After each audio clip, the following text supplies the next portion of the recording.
Good morning.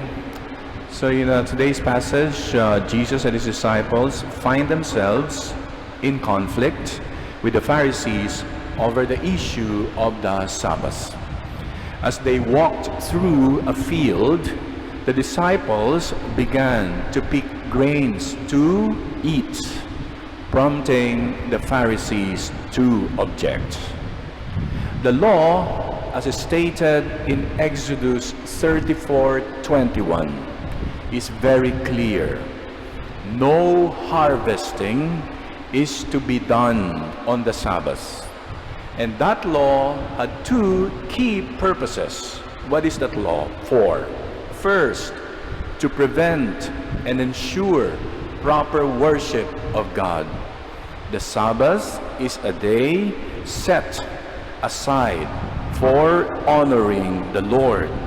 By resting from work, people are reminded that life is not just about productivity or material gain, but about placing God at the center of their lives. Second purpose of why harvesting is prohibited on the Sabbath. Second, to protect laborers or workers from being overworked.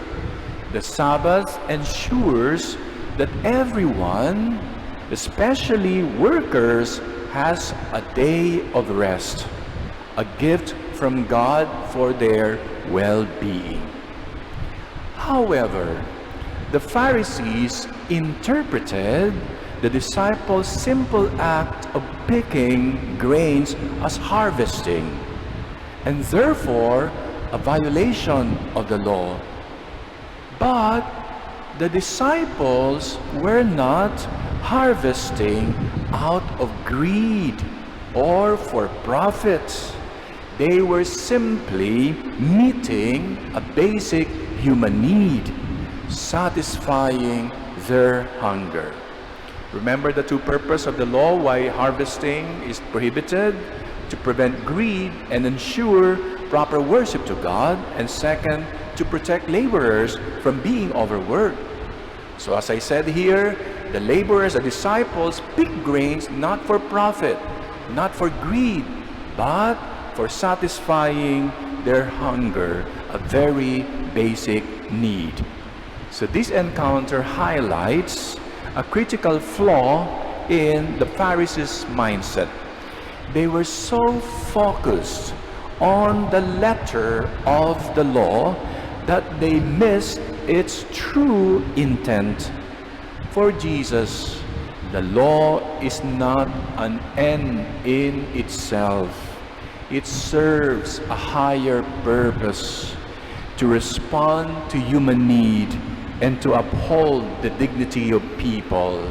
That's why Jesus said, the Sabbath was made for man and not man for the Sabbath.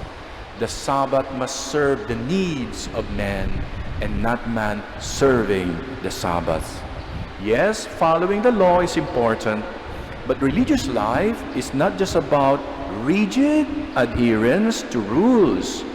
It is about living out the greater demands of love, of mercy, and of service.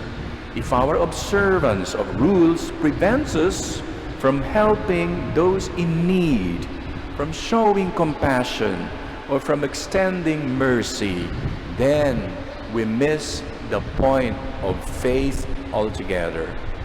Let me share with you a personal story. In one of my former parishes, I encountered this couple living in for 25 years already. The wife was gravely ill, very, very ill, and dying of cancer.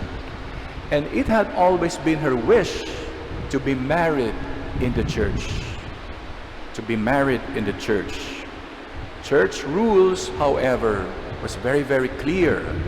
Marriage, wedding should only be done in parish churches. Ang problema, because she was dying already, she was too weak to leave the house and come to the church. So here, in this case, I made an exception and celebrated their wedding at their home. I went to their place, set up a small altar at their sala, and then solemnized their wedding. A few days later, the wife passed away, her wish fulfilled. If I had strictly followed the rules, that opportunity to bring grace, comfort, and consolation to a dying woman would have been lost. As one author beautifully puts it, people matter far more than systems. Persons are far more important than rituals. The best way to worship God is to help people. Amen.